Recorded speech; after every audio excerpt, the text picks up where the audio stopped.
Well, ladies and gentlemen, the election in California is over. Hillary Clinton won it, and Bernie Sanders probably isn't the contender any longer, and God's in his heaven and all's right with the world. Wendy. But Bernie doesn't know that. Bernie hadn't gotten the message. Well, I'll send him the memo. Bernie, you're out, buddy. All right. Well, Donald Trump, well, let's see. Clinton claims that when Trump says, let's make America great again, it's code for let's take America backwards. George Thomas brings us this look at the candidates' speeches and the campaign ahead. Hillary Clinton told her supporters that they helped make history. Thanks to you, we've reached a milestone. The first time in our nation's history that a woman will be a major party's nominee for Clinton President of the United States. claimed the mantle of her party Tuesday night after a bruising presidential battle. Some of her supporters called her run an important moment. I'm incredibly excited. I feel like I've been waiting for this my whole life. She won fair and square, and this is an extraordinarily exciting and historic night. But even after winning the California, New Jersey, New Mexico, and South Dakota primaries, Clinton's battles are far from over. She now has to appeal to the supporters of her rival, Bernie Sanders, who is vowing to stay in until the last primary next week, as well as his party's national convention in late July. Then we take our fight for social, economic, racial, and environmental justice to Philadelphia, Pennsylvania. Meanwhile, Donald Trump says his campaign is beginning a new chapter. We're only getting started, and it's going to be beautiful. Remember that. The billionaire closed out the Republican primary season doing something he rarely has in this campaign, using a teleprompter for a scripted speech, promising to fight like nobody has ever fought before. I'm going to be America's champion because, you see, this election isn't about Republican or Democrat. It's about who runs this country, the special interests or the people, and I mean the American people. Turning his attacks on Clinton, Trump accused the Democratic nominee and her husband of, quote, selling access and government contracts in order to enrich themselves. Hillary Clinton turned the State Department into her private hedge fund. The Russians, the Saudis, the Chinese all gave money to Bill and Hillary and got favorable treatment in return. Just hours before this speech, Trump backed away from controversial comments he made about a judge in a fraud case against Trump University. Trump accused the judge of being biased against him because of his Mexican heritage. That drew sharp criticism from top Republican leaders, prompting Trump to say his comments had been misconstrued and that he wasn't going to discuss the matter any further. After all the debates, primaries, and caucuses, the battle for the White House is finally down to two contenders. Now the general election campaign begins, and in coming weeks we'll undoubtedly see new twists and turns and likely controversies as both nominees make their case to the electorate. The American people will then have the final say 5 months from today. George Thomas, CBN News. Well, I tell you, Trump can breathe a sigh of relief that Bernie lost, because in the polls, Bernie was ahead of Trump because his message was resonating with teenagers and the millennials who were being promised free tuition, free housing, free health care, free everything. And, of course, there's no power on earth that can supply all that. So it was an illusion, but they were going for it. So I think all of us as Americans can breathe a sigh that Hillary won that one. But she is so vulnerable, and when Trump opens the guns on her and on Bill Clinton, it's going to be nasty, but especially if she gets indicted, and that indictment may well come down. You see, Loretta Lynch, the Attorney General, won't bring an indictment against Hillary, but she might. She might just decide, why not? You know, the game's over. Why don't we just end in a blaze of glory? It could happen, and if that's the case, then you've got Joe Biden parachuting in. I mean, it's going to stay interesting, ladies and gentlemen. Well, in other news, the director of the FBI has a strong warning about how ISIS could attack the United States. John Jessup has that story. Pat, that's right. FBI Director James Comey says ISIS is trying to recruit terrorists overseas as well as here in America. And he says ISIS could pose another threat, with terrorists flowing out of Syria and Iraq and ending up in Western Europe. From there, they would have easy access to the United States homeland. Comey says the deadly attacks in Paris and Brussels would be a preview of what could happen in the U.S., with hardened fighters coming out looking to kill Americans. He says officials are, quote, laser focused on that threat. Pat? We're going to have a story now that will shock you.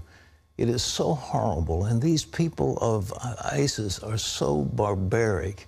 You think the time has come that we really ought to rid the earth of these monsters. They are monsters, and the story is beyond belief. You say, how could human beings act this way? Well, they do. And of course, they do it in the name of Allah. They do it in the name of Islam. But it looks like to me all across not across, but around the world, the Muslims, if they are so-called moderate Muslims, they ought to stand up and begin to shout down ISIS, but they haven't done it. But here's the story. John will give it to us. Pat, ISIS burned alive 19 Yazidi women after they refused to have sex with their radical Islamic husbands. The women were put in iron cages and set on fire in Mosul, Iraq last weekend.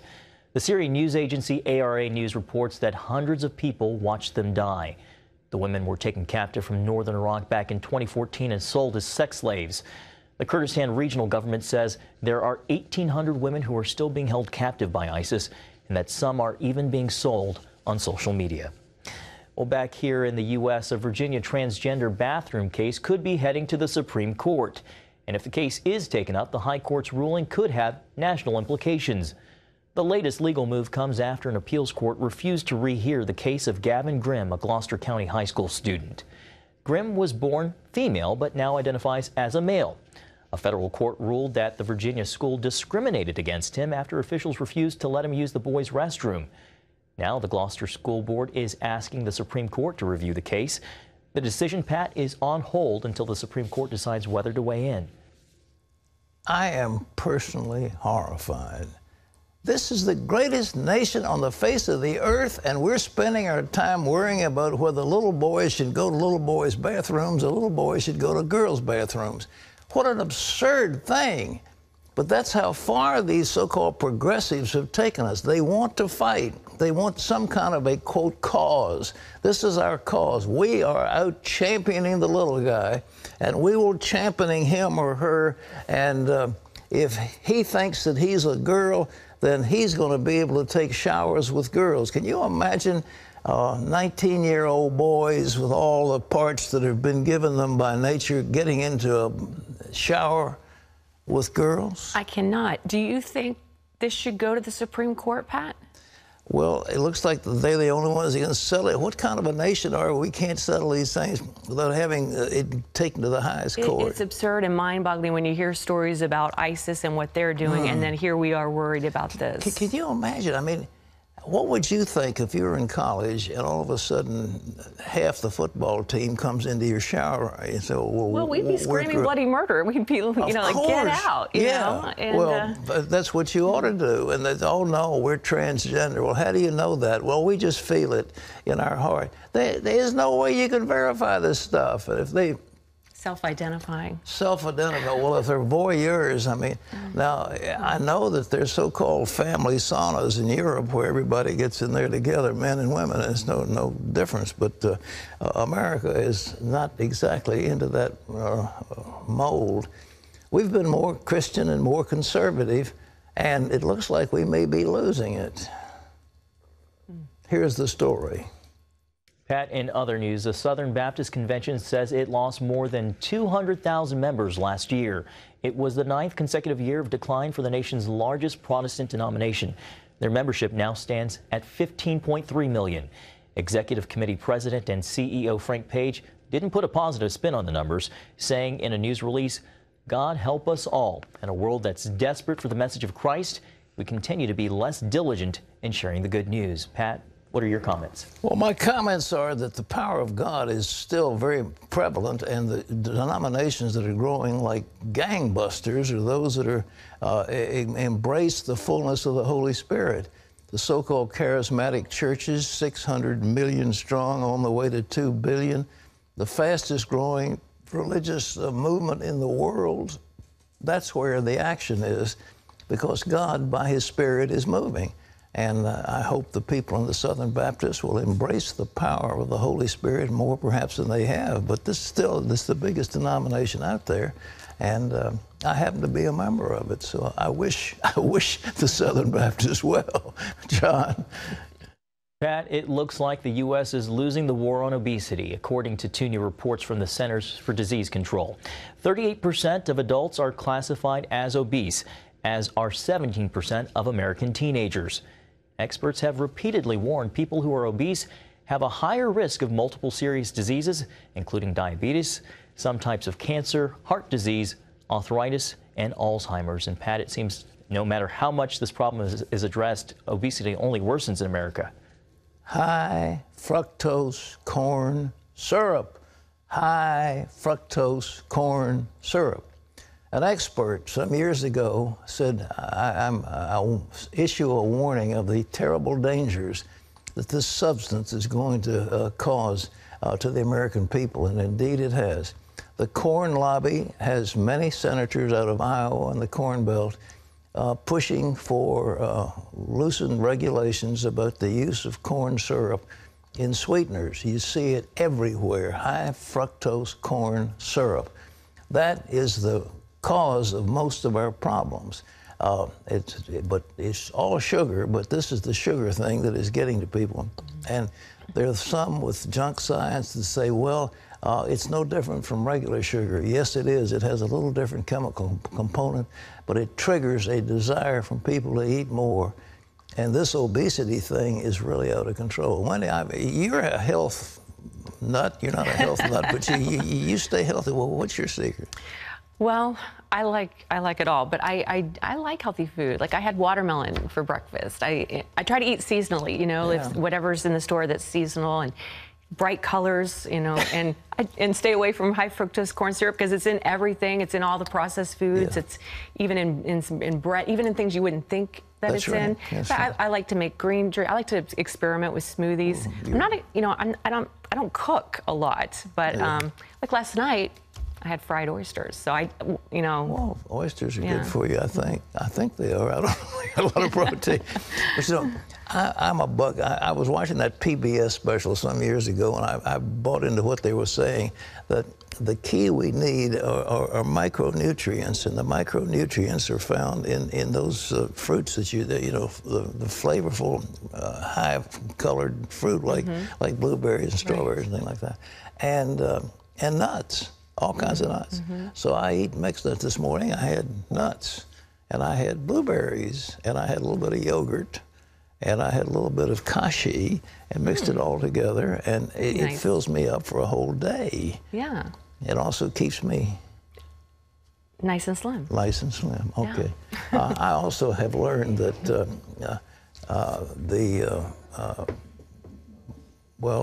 there's some amino acids that'll take weight down pretty much, acetyl L-carnitine along with lipoic acid. If you want an easy way of losing weight, folks, write down acetyl L-carnitine. That's good for your brain, keeps you sharp, but also pulls off the weight. If you take one little alpha lipoic along with it, and the weight will go off like you couldn't believe. It's just down. We're going to get a lot of people rewinding to find out what you just said there. Okay. How do you spell that? A-C-E-T-Y-L. All right. Acetyl L-carnitine. Next one. Good advice.